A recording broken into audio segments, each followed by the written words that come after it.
Welcome to another edition of the Neon Jazz Interview Series. On this episode, we profile Seattle actor and portrayer of the fictional jazz DJ known as Ray, Mr. Frank Boyd. He recently ended a very successful run of the Holler Sessions in Seattle, portraying a jazz DJ from Kansas City to rave reviews and hopes that this production will go on the road around America and make its way to KC. It's a case of real jazz DJ meets the fictional one for an interview probing his thoughts on jazz, Kansas City, and the beyond. Dig it, my friends. Hello. Joe. Yeah. It's Frank. What's up, man? Hey, Frank. How are you? I'm good. Hey, man, thanks for taking a little time out to talk with me. Yeah, no, thank you for being interested.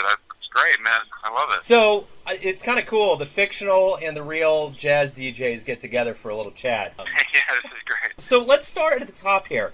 How did this idea, the big bang for this idea, come into fruition? I'm trying to pare down this boring theater development story. I'll give you the short version, and I'm happy to expand. The short version is that I work with a few companies out of New York, one of which is called The Team, and The Team was making a show. In its early stage, it was called a town hall. This was right after Congresswoman Giffords had been shot. The powers that be in that company wanted to make a show that looked at the state of civil discourse in America at that time. Things seemed really hot and really violent and very fragile and all that. And so anyways, that's kind of how it started. And somewhere along the line, we thought, well, it'd be interesting to have a radio DJ be a character. Maybe that we initially thought it would be more of kind of like a political talking head kind of character. And so we kept kind of trying to figure out how to start this piece, and actually got a commission from Kansas City Rep to come there and develop the work further. So then that's when, well, what if this guy's a jazz DJ? But this is all very kind of intellectual. That's where it was coming from. And then, jazz could be a metaphor for a higher form of communication, blah, blah, blah. Anyway, this show, it just it ran its course, and we had a great time in Kansas City. But I personally listened to a lot of music there and really ran with this idea of this jazz DJ character and started writing a lot of material for him. And meanwhile, to be honest, the other show, it just never really caught fire the way you hope a show does. But within that, I felt like I was just getting started on something, and really, I felt like I had really been bit by something, and had an incredible time in Kansas City listening to music and talking to musicians and researching and writing and creating this character. So, that show ended, and everybody kind of went their separate ways, and I came home to Seattle with what I knew was just the beginning of something very important to me. And so I kept working on it, and that's what became the Holler Sessions 2 years later, basically. But it very much happened there. In terms of the Big Bang or whatever, it very much happened on the ground in Kansas City. That's when, to me, it really became personal, and it became more than just some kind of intellectual idea about a show about A, B, or C.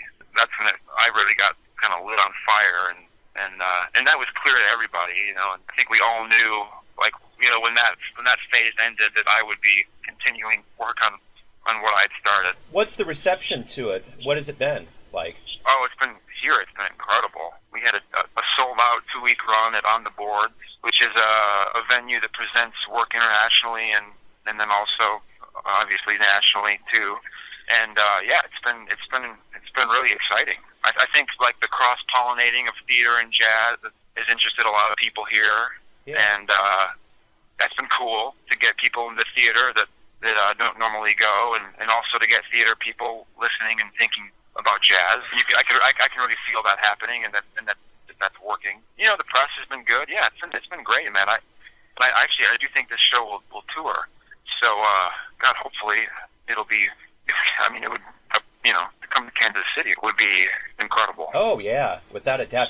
So, what do you think it is about your production that's getting people fired up? Obviously, you need to have a good set, you need to have good acting. Is there something within the whole idea of jazz and delivering it to crowds? Is that something, do you think, that's really appealing to people? What do you think it is?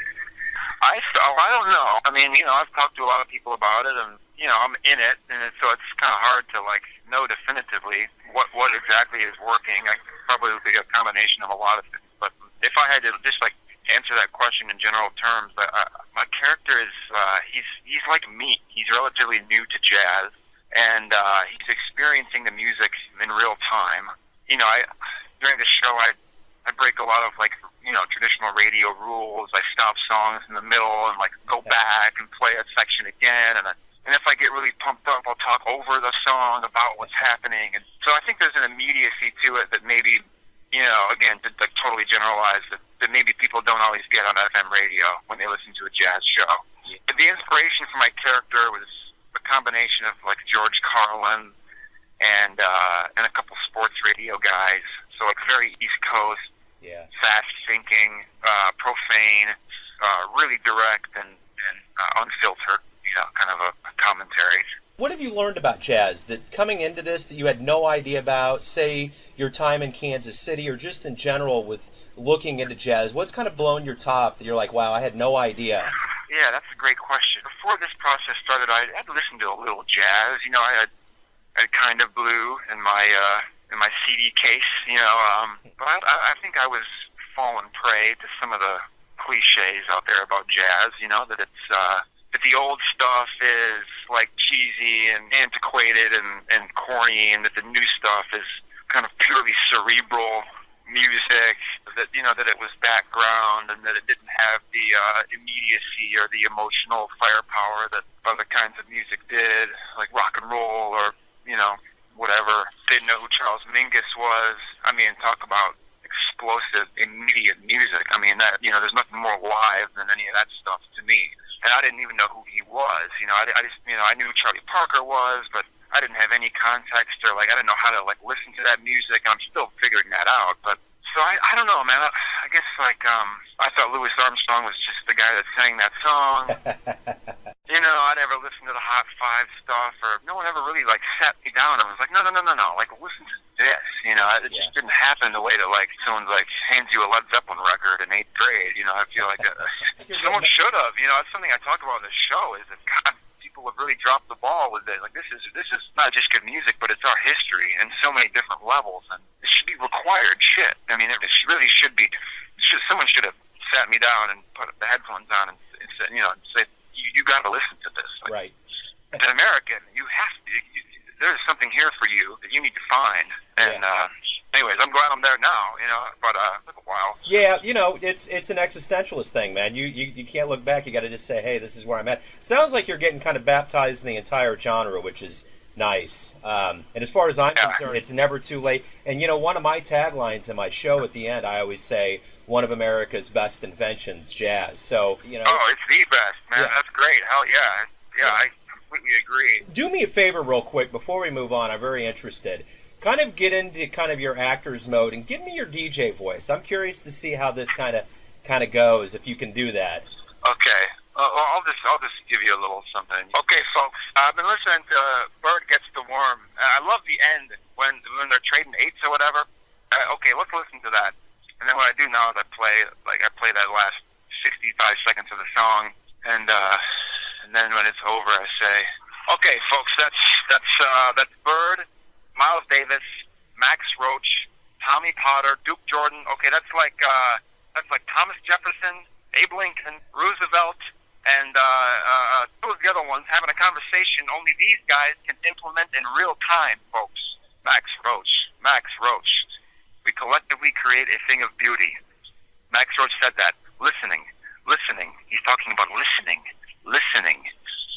Anyways, then I go into kind of a profane story. Oh, man. A metaphor for listening. No, I love it, dude. That's great. That's great. That's what I wanted. I wanted a good flavor. That's awesome. Let me ask about Seattle. We kind of dip our toes in the KC market quite a bit to get a feel of what people are thinking about jazz. Is there kind of a jazz radio presence, or there a nice live jazz scene going down there in Seattle? There is a good live jazz scene here, and there's a band here called Industrial Revelation. It actually is really blowing up here. They're upright bass, trumpet, keys, and drums. They're huge here, actually, which is really exciting. And at the end of my show, I have a surprise live performance, and I was able to book a few of these guys to play, which was incredible. Yeah. So yeah, I'm still kind of navigating it myself, but there definitely is. As far as the radio goes, I would have to say no.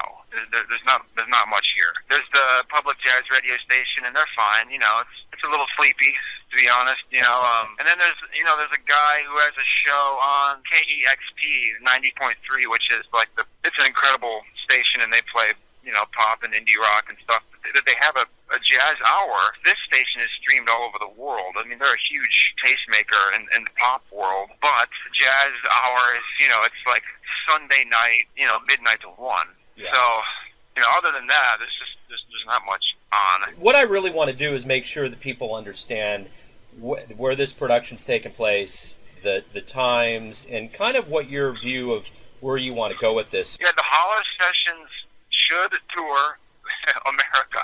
And coming to Kansas City is really on the top of my list because the show was born there, and the show is takes place in Kansas City, like that in the fiction of the show. That's where we are. So yeah, I think this show could go anywhere, and it could fit in the corner of a museum or in a theater or in a bar. And it's an hour of listening and talking and ranting and raving about jazz in a way that I don't think a lot of people hear. And there's a live musical ending to the show. So there's a local music component that will always be a part of the show, which I think will be really fun for the folks in whatever town it might go to. We're done here for now. Okay. But that's like the first nibbles I've gotten as far as touring have been in the UK, which is kind of funny, and I'm happy to go there, but ultimately I really want to tour the show here at home because it's more important to me that Americans really get the message first, at least, Man, Frank, it was a pleasure talking to you. I hope if you do come to town, I'd like to shake the glad hand. And oh yeah, I'll knock on your door well before we get there, for sure, man. Kick ass, man. Thanks, Joe. Oh yeah, I look forward to checking out your show too. Thanks for listening and tuning in to yet another Neon Jazz interview session, where we give you a bit of insight into the finest jazz cats, characters, and actors all over the USA, giving fans that needed art and jazz. And thanks to Mr. Frank Boyd as Ray, and ultimately as Frank, for his time and cool. If you want to hear more interviews, go to Famous Interviews with Joe Domino on the iTunes Store, or for all things Neon Jazz, visit the neonjazz.blogspot.com. Until next time, enjoy the music, my friends.